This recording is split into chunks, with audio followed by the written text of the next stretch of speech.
प्रीति भागकर ट्रेन में चढ़ गई और उसने गुस्से में भानु को देखा। वो भी खून में लथपथ जमीन पर पड़ा उसे ही घूर रहा था। उसने प्रीति को घूरते हुए अपनी आंखें बंद कर ली। तभी उसके सारे आदमी वहां पहुंच गए। ठाकुर साहब, उसे ऐसे खून में लथपथ देखते ही माखन जोर से चीखा। पर तभी भानु ने अपनी अधखुली आंखों से जाती हुई ट्रेन की ओर इशारा किया।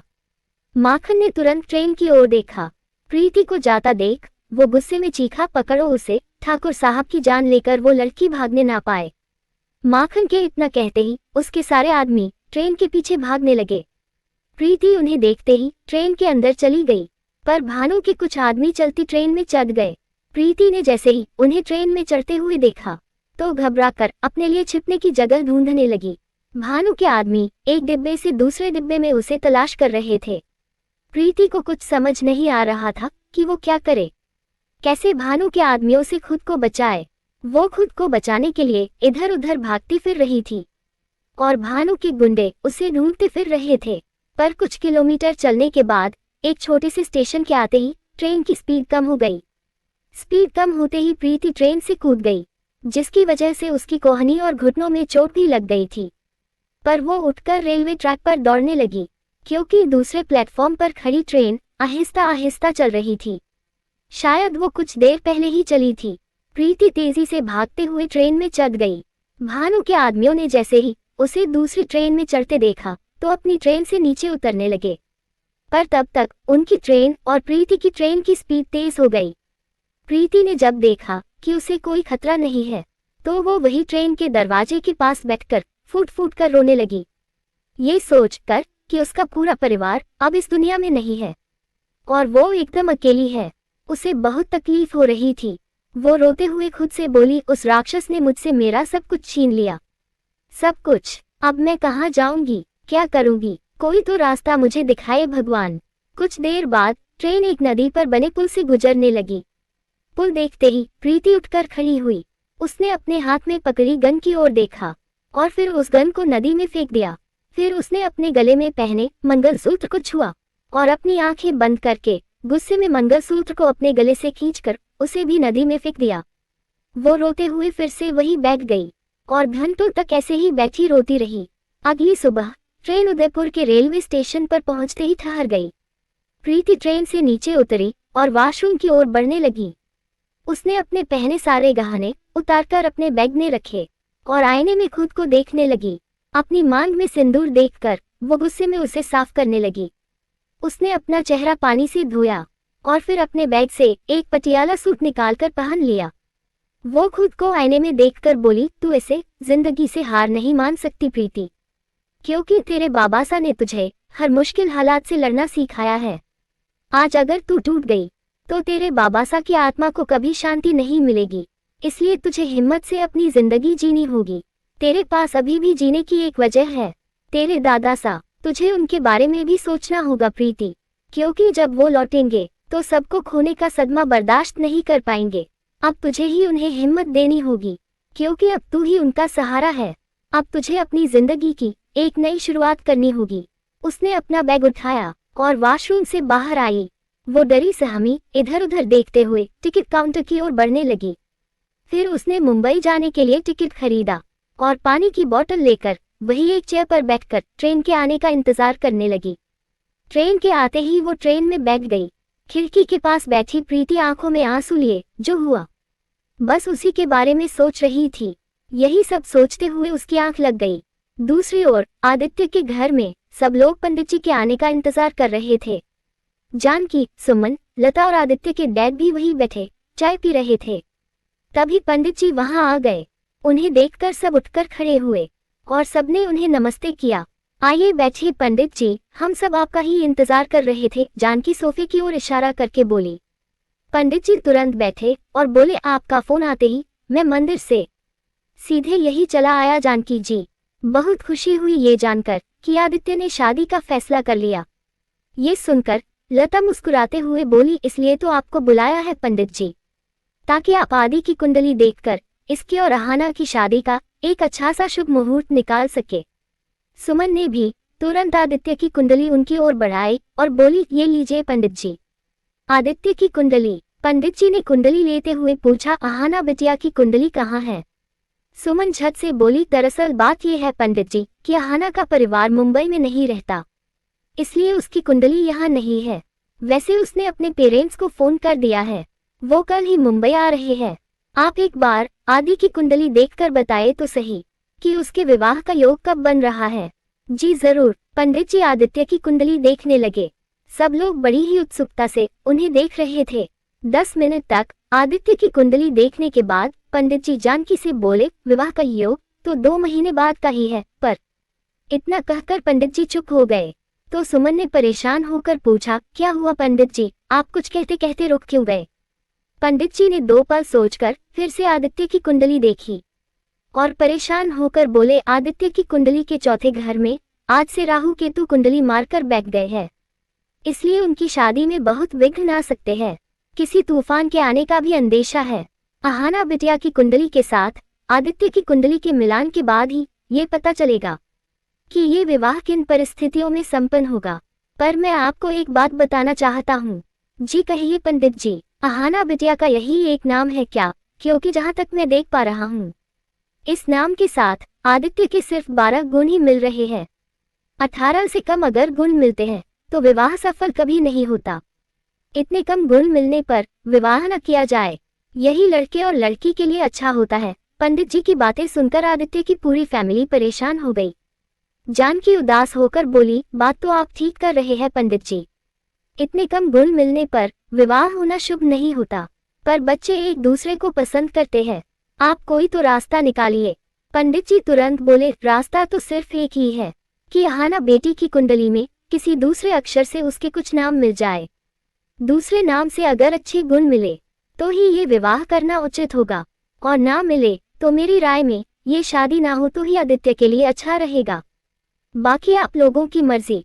आदित्य का पूरा परिवार एक दूसरे का चेहरा तकने लगा। अहाना बेटी के परिवार के आते ही मुझे फोन कर दीजिएगा, मैं तुरंत हाजिर हो जाऊंगा और अपनी तरफ से इस शादी में आ रही परेशानियों को दूर करने की पूरी कोशिश करूंगा। अब इजाजत दीजिए, एक यजमान के घर सत्यनारायण भगवान की कथा पढ़ने जाना है। इतना कहकर पंडित जी उठ खड़े हुए। बाकी सब भी उठे और हाथ जोड़कर सबने पंडित जी को नमस्ते कहा। पंडित जी तेजी से वहां से चले गए। उनके जाते ही सुमन परेशान होकर बोली, इतनी मुश्किलों से तो आदि ने इस शादी के लिए हामी भरी थी और अब ये मुश्किल आन पड़ी। भगवान करे कि कल अहाना की कुंडली के साथ आदि की कुंडली का मिलान हो जाए और ये शादी अच्छे से हो जाए। तभी आदित्य के डैड भी बोले, सुमन बच्चों की खुशी से बढ़कर कोई कुंडली नहीं हुआ करती। अगर बच्चे खुश हैं तो ये शादी अपने आप सफल हो जाएगी। तुम तो इतने सालों तक विदेश में रही हो, वहाँ कौन ये सब सोचता है? वहाँ तो बिना मुहूर्त के कभी भी कोई भी शादी कर लेता है। ये सुनकर सुमन गुस्से में बोली, और वहाँ होने वाली शादियों के अंजाम भी मैं बहुत अच्छे से देख चुकी हूँ। 100 में से कोई एक ही शादी ऐसी होती होगी वहाँ जो जिंदगी भर टिकती होगी, वरना वहाँ लोग आज शादी करते हैं और 2 महीने बाद अलग हो जाते हैं, और कुछ शादियां तो 2 दिन भी नहीं टिक पाती।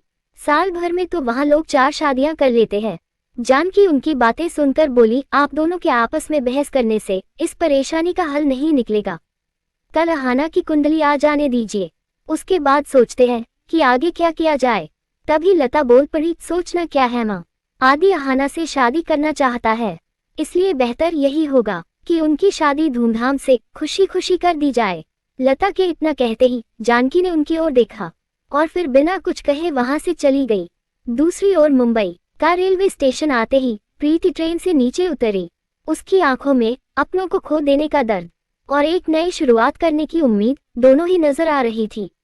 वो अपना बैग कंधे पर टांगे इधर उधर देख रही थी, जैसे उसे किसी की तलाश हो। तभी उसकी नजर एक लड़की पर पड़ी जो नेवी ब्लू कलर की जीन्स और ब्लैक कलर का हाफ शोल्डर टॉप पहने ट्रेन के डिब्बे के पास खड़ी किसी को ढूंढ रही थी।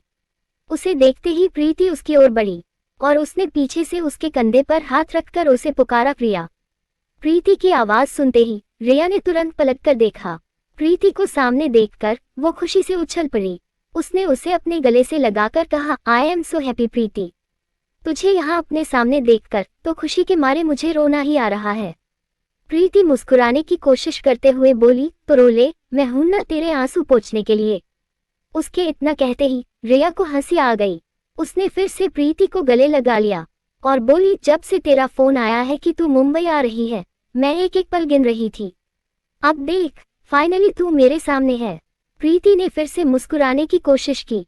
रिया ने उसके कंधे से उसका बैग उतारा और उसका हाथ पकड़कर बोली, अब जल्दी से घर चल, आज मैंने तेरे लिए ऑफिस से छुट्टी ले ली है। तू घर चलकर फ्रेश हो जा, उसके बाद हम दोनों किसी अच्छे से रेस्टोरेंट में लंच करेंगे और फिर तू मुझे बताना कि तेरी फैमिली ने तुझे मुंबई आकर अपना करियर बनाने की इजाजत दे कैसे दी। फैमिली का नाम सुनते ही प्रीति के चेहरे पर फिर से उदासी छा गई। उसे एक बार फिर वही सब याद आने लगा जो उसके साथ हुआ था। वो रिया से कुछ नहीं बोल पाई। तभी रिया बोली, तू बस 2 मिनट यही रुक, मैं अपनी स्कूटी लेकर आती हूँ। प्रीति ने आहिस्ता से अपना सिर हिला दिया तो रिया ने उसका बैग उसे थमाया और चली गई। प्रीति चुपचाप खड़ी आते जाते लोगों को देख रही थी। वो खुद से बोली, अब तुझे डरने की कोई जरूरत नहीं है प्रीति, वो राक्षस अब कभी लौटकर तेरी जिंदगी में नहीं आएगा।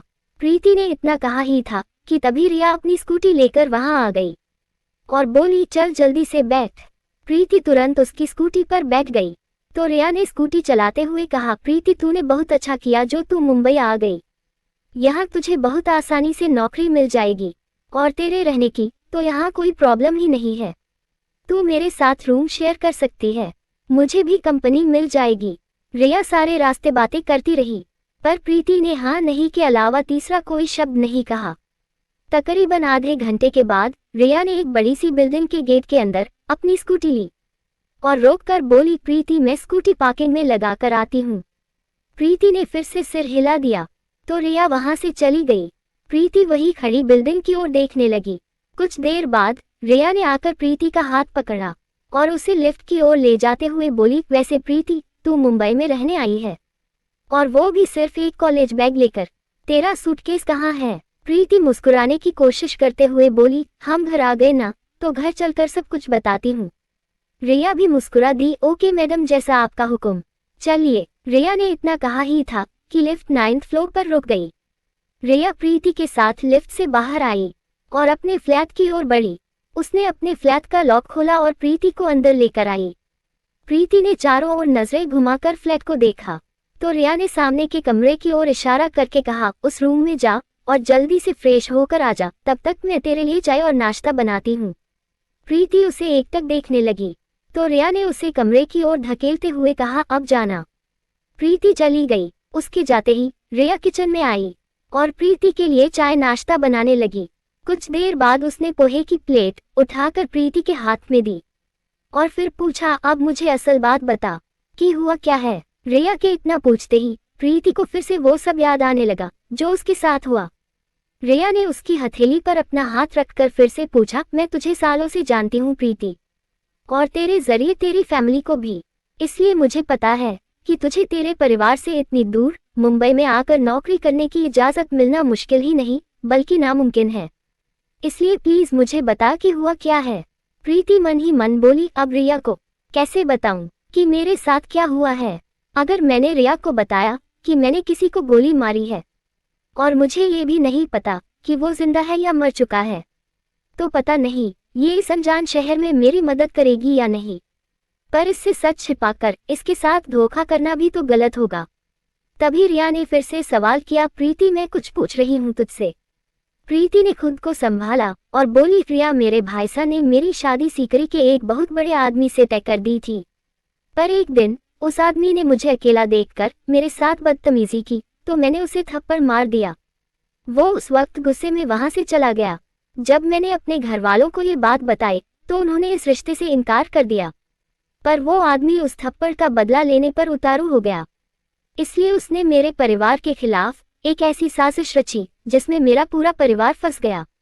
तू ये समझ ले कि मेरे परिवार ने मुझे उस राक्षस से बचाने के लिए अपनी जान की भी परवाह नहीं की। मैं बहुत मुश्किल से उस राक्षस से बचकर यहाँ तक पहुंची हूँ। उसने मुझसे मेरे पूरे परिवार को छीन लिया, सब कुछ खत्म कर दिया उसने। इतना कहकर प्रीति रोने लगी। रिया उठकर उसके पास आई और उसने उसके कंधे पर हाथ रखा तो प्रीति रोते हुए बोली, रिया मैं नहीं चाहती कि तू मेरी वजह से किसी मुश्किल में पड़ जाए। मुझे बस कुछ दिनों के लिए तेरी मदद चाहिए। मैं बहुत जल्द अपने रहने और नौकरी का इंतजाम कर लूंगी और फिर यहाँ से चली जाऊंगी। पर तब तक के लिए प्लीज मेरी मदद कर दे, प्लीज। इतना कहकर प्रीति ने रिया के सामने हाथ जोड़े तो रिया ने तुरंत उसके हाथ पकड़ लिए और बोली, तुझे ये सब कहने और करने की जरूरत नहीं है प्रीति। बहुत एहसान है तेरे मुझ पर, वरना एक छोटे से गांव की लड़की यहाँ तक कभी नहीं पहुँच पाती। तूने ना जाने कितनी बार मेरे कॉलेज और हॉस्टल की फीस भरी है। तेरी मदद के बिना मेरा यहाँ सेटल होना मुश्किल ही नहीं बल्कि नामुमकिन था। आज भगवान ने मुझे तेरा कर्ज उतारने का मौका दिया है और मैं इस मौके को अपने हाथ से नहीं जाने दे सकती। तू जब तक चाहे यहाँ मेरे साथ रह सकती है। आज से ये घर उतना ही तेरा है जितना कि मेरा है, समझी? रिया के इतना कहते ही प्रीति का रोना और बढ़ गया। उसने तुरंत रिया को अपने गले से लगा लिया। लेखिका कविता वर्मा।